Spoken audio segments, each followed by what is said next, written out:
when that particular sex tape came out, like, what was your first reaction just when it came out? My first reaction was, I'm speaking from a brother perspective, not a fan. I'm speaking from a brother perspective. We came from the same womb, same woman, raised in the same house. I told you, just like you would be with your brother. If your brother, if you told your brother don't do nothing or this, that, and the other, he was gonna get in trouble, and he did, and you'd be like, God, man, I told you not to do that. That was my first response to that when it actually happened. And then it was just so real. Then when everybody started gravitating to it and seeing the tape and showing the tape and stuff like that, and then for me to even be brought up in the conversation, it just blew my mind. It blew my mind. I was actually, shocked.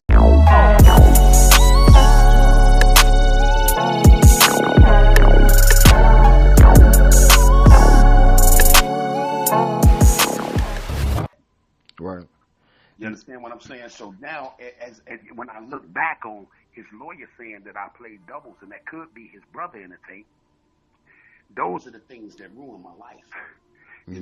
It ruined my life because I was questioned about it.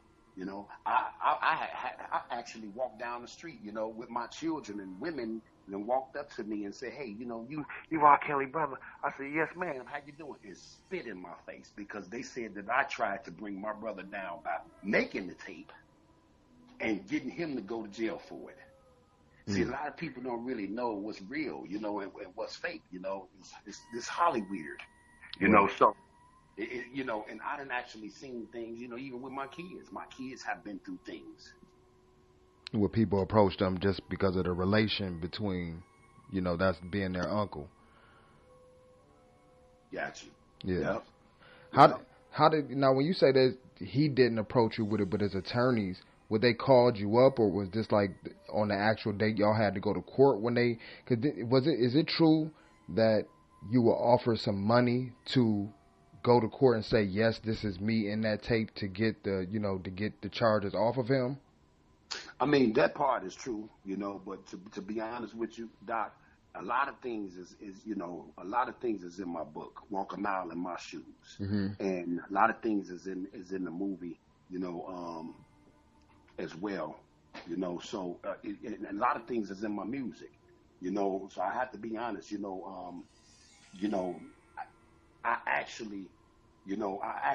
I'm actually talking to my brother in my music. That's why I said, this really ain't got nothing to do with the world, but I'm actually talking to him and speaking to him in the music, and we basically talking in codes because that's what we do. So, when was the last time you actually spoke to him, like face to face? It's been about 10 years. About 10 years. And how was that conversation? Was y'all like on bad terms or good terms, or like how did that conversation go? Well, the conversation went pretty good on my part. I would have to say that because I actually called him and I congratulated him, for beating the case. I said, hey, man, I'll never forget it. I said, hey, Rob, man, you beat the odds. I never brought up, I never mentioned anything about my name was brought up and I was threw up under the bus. I was past that. I was just glad to see that my brother had beat it. But when I called him, I said, hey, man, you won the case, man. I said, man, God is good, man. I said, God is good, bro. He said, God ain't got nothing to do with this. That's what he said. And when he said that, I got chills because, see, like I said, we was brought up a certain way. And when you start talking like you don't know God, you're God, that's when a lot of things in your world start crumbling down because none of us are God. Right. So when he said that, and he said, man, you need to get your life together. And I couldn't do nothing but look at the phone. I'm like, I wasn't the one going through no 6-year trial. My life together. My name was brought up in it, but God saw me through it, and they knew it wasn't me, and that was that. But at the same time, people were still judging me. Right. So, like I said, I called him, and I told him congratulations, and that was the conversation. That's the last time that I pretty much spoke with him. Now, as far as the movie, the book, and the music that you just named, a lot of that stuff you're gonna be previewing and putting trailers and stuff out on your YouTube channel. Yes, yes. Okay, and that's the YouTube channel is Carey Kelly, correct? It's Carey Killer Kelly, the YouTube channel, but we're actually going to be putting it out on We Are One TV. WeAreOneTV.com. .com. Okay, all right. It's We Are One, WER1 TV. Okay. On YouTube. And as far as when you drop that next song, they say with the whole project that is going to be on, you're going to give like the fans a different mixture of different styles, or will that's just going to be a single, then it's going to lead into a project? Will the project be mainly revolving around your relationship, or you're going to have different subject matters on there? It's going to be different subject matters, but it's going to be on the 773 The Ghost soundtrack, LP, and that right there is, people need to just check it out, man, because that's going to have a little bit more information and different things and a variety of just to prove who I am, as an artist, just to show my talent overall. Right. And my group, outstanding members. Okay. And they all outstanding members, it's a rap group? Yes. Okay. And do they have any music out available right now for people to be able to check? Yes. Okay, through the same YouTube channel, or just they need to just type in outstanding members? They can type in outstanding members. Okay. Now, the next question I wanted to ask you is kind of going back a little bit, because I just want to see as far as, everything just purely through your perspective. When that particular sex tape came out, like, what was your first reaction just when it came out? My first reaction was, I'm speaking from a brother perspective, not a fan. I'm speaking from a brother perspective. We came from the same womb, same woman, raised in the same house. I told you, just like you would be with your brother. If your brother, if you told your brother don't do nothing or this, that, and the other, he was gonna get in trouble, and he did, and you'd be like, God, man, I told you not to do that. That was my first response to that when it actually happened.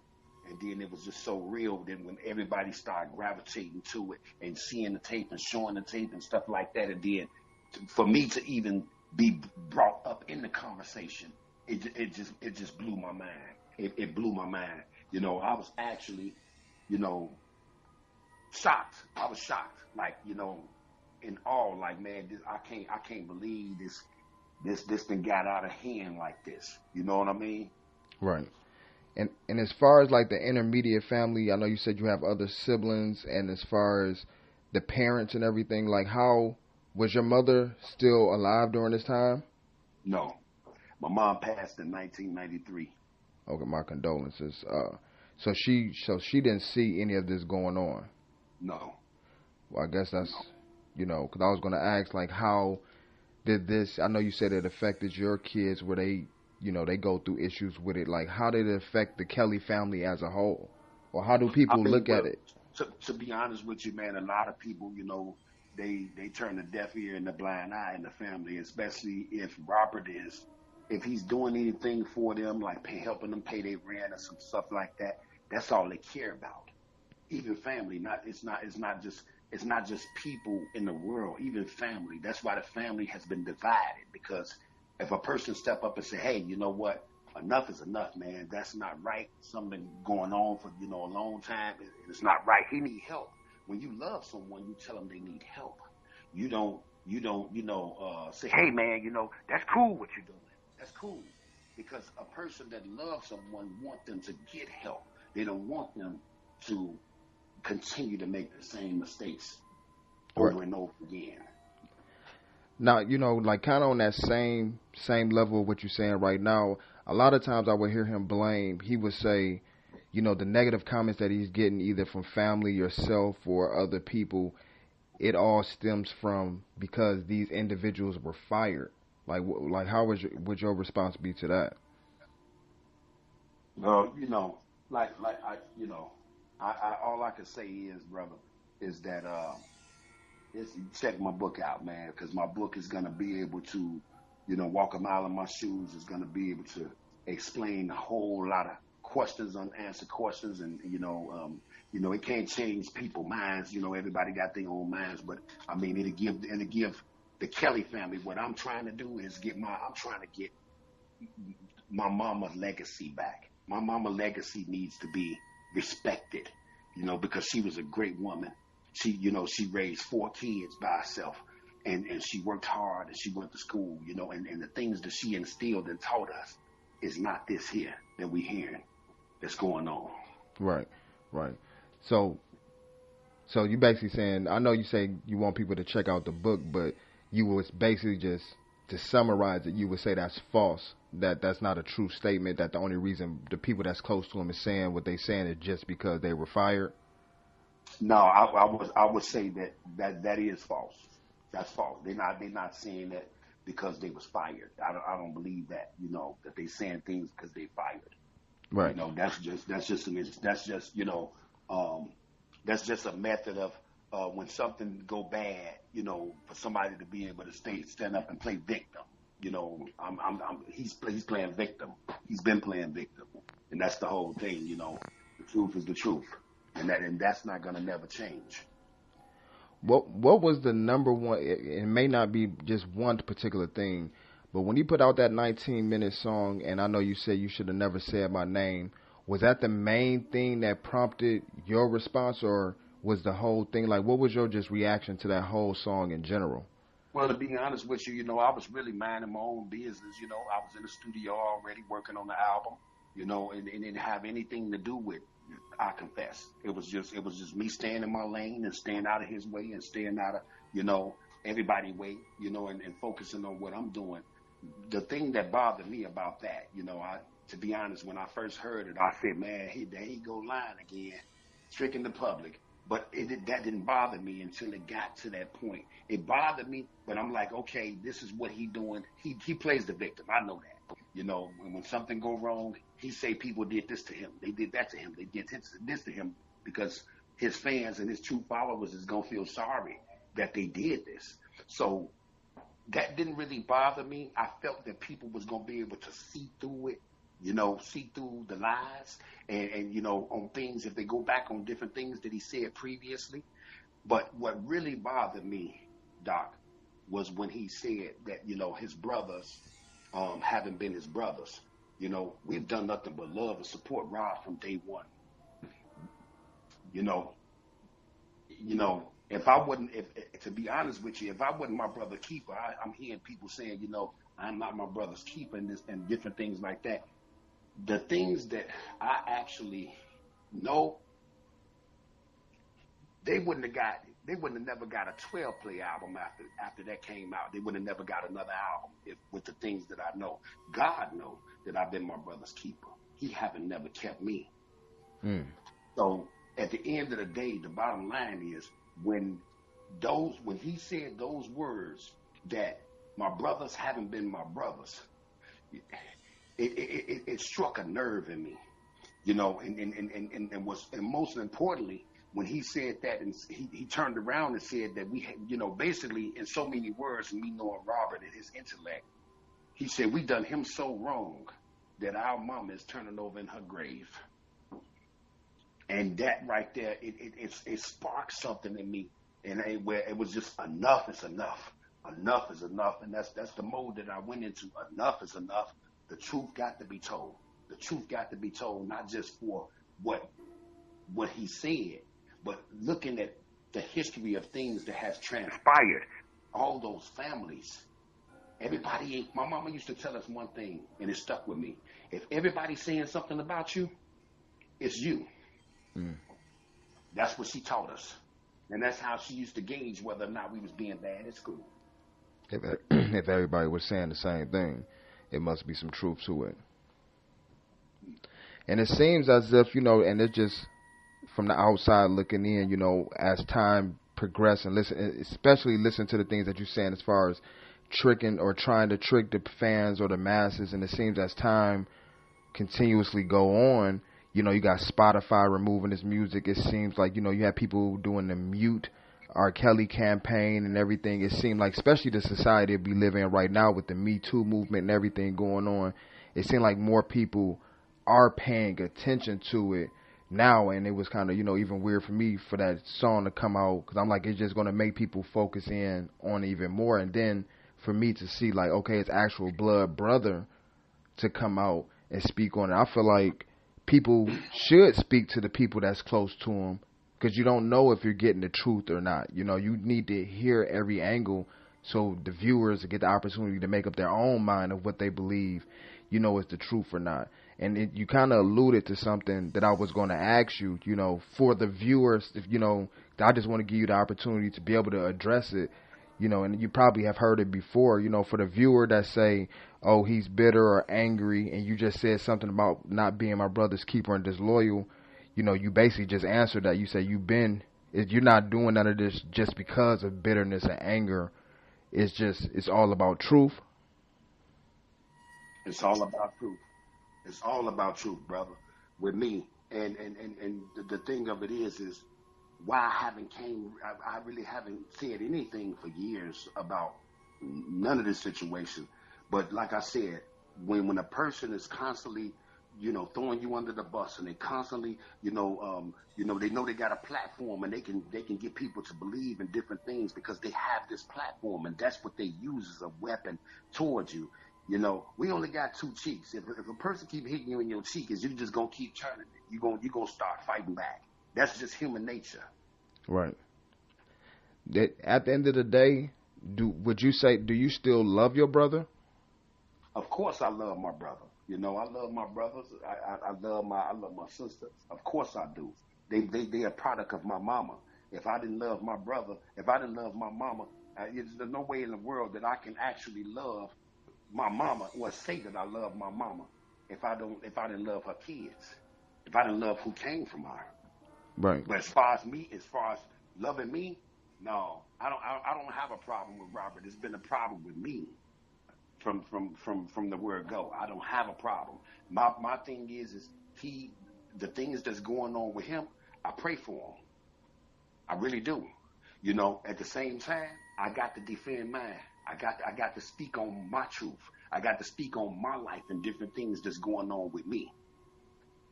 Right. So pay attention to Speak Through Me, man, because Speak Through Me is it's a movement that we're putting together. No pedophilia. And it's not just about Robert. It's about anybody out there that's actually molesting kids, anybody out there that's using their power and their position in this world to be able to do things like that and get away with it. That's what it's about. Speak Through Me. Word. Soundtrack. That's a dope movement. If you were able to sit down with your brother today, just one-on-one in the room across the table from each other, and have a conversation with him, one, would you do it? And two, what would you talk about? What would you want to talk to him about? Try to get him some help or what? Yeah, actually, to be honest with you, me knowing me, I probably would do it, if I could see Robert. See, I can't talk to R. Kelly. R. Kelly is a demon. See, that's not about that's my brother. It's the R. Kelly brand and what he's been able to do all these years and how he's been abusing what my mama taught us against. It's Robert. I can talk to Robert. If Robert ever show up and come back, I can sit down with my brother. R. Kelly ain't my brother. Yeah. I see what you're saying. I definitely see what you're saying. And when can people start expecting some of these, projects to come out? Sometime in September. We actually putting things together right now as we speak. And what's the name of those projects again, so people can remember? 773 to Go. Soundtrack. 773 to Go, the movie. Walk a Mile in My Shoes, the audiobook. And Speak Through Me. Speak Through Me. And I just want to say this to anybody and everybody that's out there listening. If you've been hurt or you've been done wrong or you've been, you felt like that your childhood was taken from you, y'all can speak through us, OSM, Outstanding Members, because we're speaking up for that. Like I said, it's not just about Robert. It's about anybody. A lot of people was afraid. I know because I was. I was afraid to tell my family that I knew loved me, but I didn't think they was gonna believe me. Yeah, and that's crazy because we, fortunately, I haven't been through that type of situation, but hearing the story of others that speak about being molested, that you hear people say that. I even, even when the Me Too movement, is there a particular reason? Do you think it's because the person, they don't believe that, like when you, to be blunt with it, when you say, okay, I'm molested by someone, and you say you don't think people will believe you, you think it's because of who the person is, that they just like, oh no, that person couldn't have never did that. I wonder, like, Exactly. what gauges Exactly. those feelings. Exactly. That's what it was. And then you have some people that I spoke to that didn't come forth because that person told them they was going to kill their mom, their dad, and they didn't want to see anything happen to their family members. So they not only is they doing kids like this, but they putting fear in their heart. Don't nobody want to be the cause of their mama getting killed or their daddy getting killed or anybody that they love in their family. So most of them do the scare tactic with that. I'm gonna do this to you. If I'm gonna do this to your people, if you tell that type of stuff. Do you believe that a person that, even the situation you went through with that individual, or just in general, someone that's molesting kids, that they have a serious, like, it's a mental issue that can be diagnosed and help, or what type? It definitely is. It definitely is a mental issue to the 10th power. And because there's no way, like I say, if I'm 6 years old when it happened to me and I'm six, I just got off the train. You understand? I don't really know that much in this world. But one thing I did know was this ain't right. This shouldn't be happening to me. So if a kid know that and an adult don't know that, they're sick. They Right. got to be sick. They need help. They need help because that's not right. It's not normal. And I know you mentioned that you have two kids. Did it affect your relationships with women as you were growing up until you got to where you at mentally now? Did it affect anything, like how you dealt with women? Not saying like abusing or dealing with younger kids, but just like maybe lack of trust or anything of that nature?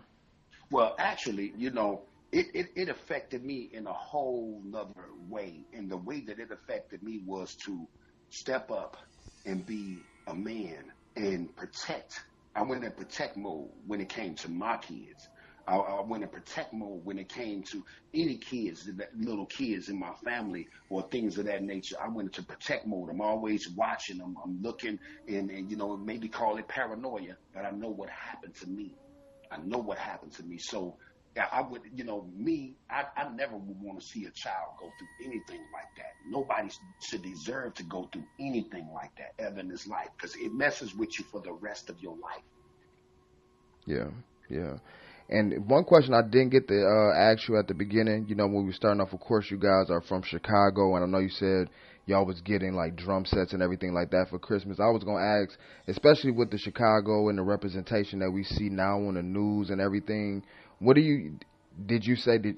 kept you guys to stray away from like the gangs and the violence and get caught up in that world? Was it the music? Yes, yes. And my mama, she wasn't playing. She could sling a shoe around the corner. I never understood how that shoe bent around that corner. Yeah. She made it happen. She wasn't no joke. She was a gangster. Yeah. To be honest with you. So I feared her. We feared her. Not that she was firm. She gave us a chance to, hey, if we told the truth, hey, we good. But it's the line. The line, and she instilled that in us. If you lie, you'll steal. If you steal, you'll kill. She instilled that in us. Mm. So what type of advice would you give to, a Chicago native or anybody that's just growing up in the hood that may have, their environment is out of maybe, drug infested or gang infested? Like, what type of advice would you give to them if you were speaking to a kid that maybe don't have any guidance or don't have a father around? Man, I'll just tell them, man, look, just keep your head up and try to stay out of trouble because trouble is so easy to get into and it's hard. Sometimes it takes lifetime. a lifetime for them to get out of it. So think before you act. And believe in your dream of whatever your dream is. If you want to draw, you do that. If you want to play basketball, you pick that basketball up. If you wanna be a school teacher, you go to school and get your education so you can teach other kids. And whatever you want to do, be the best at what you can be at what you're doing. Don't settle for less, don't nothing, and stay focused. Definitely. Well, once again, I greatly appreciate you taking out your time and having this interview, and I just want, give you the floor, or if there's any last words that you want to say, if you want to plug your social media and everything else, you got this the opportunity, you got it. Okay. Hold on, I want you to speak to my producer real quick. Hold on.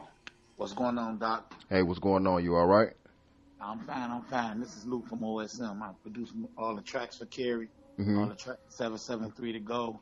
I wrote the movie that we in, and it's going to be something big. And I just want to plug, give you big shots out, man. Appreciate you taking time chilling with us. You know what I'm saying? Oh, yeah, and, I appreciate it. Letting you know, 773 to go will be available third week in September. We're going to do the soundtrack first, let the soundtrack pump up, and then I'm going to bring a movie out for the last quarter of the year, probably towards the holiday. Just give us a little space to do things. It's going to be 7 tracks. We're finna set up some shows and tours, and plus his book finna come out, so I know we're going to be pretty busy promoting the audio book and things of that nature. Right. Well, definitely at any time in between those projects, definitely be keeping contact with each other, and whatever I can do to help with promotion and all that stuff, I got you. And I appreciate you, Doc. We are One TV on YouTube. Any information you want, any snippets of the songs, all that's going to already be up. The trailer, we already got one trailer on We Are One TV on YouTube, and then Outstanding Members website as well. We putting that together. We reconstruction now, updating with all the current information. And Carey Killer Kelly page, he got a YouTube page too. We building that up. So we appreciate you, Doc. We definitely gonna let you know, since you've been one of the first ones that reached out and showed us love. We're gonna let you know immediately as soon as we drop anything, any new information, anything. We're gonna hit you up, Doc. We appreciate you. Okay, man. Appreciate everything, Doc. Oh yeah, double salute to both of y'all, and I greatly appreciate y'all time.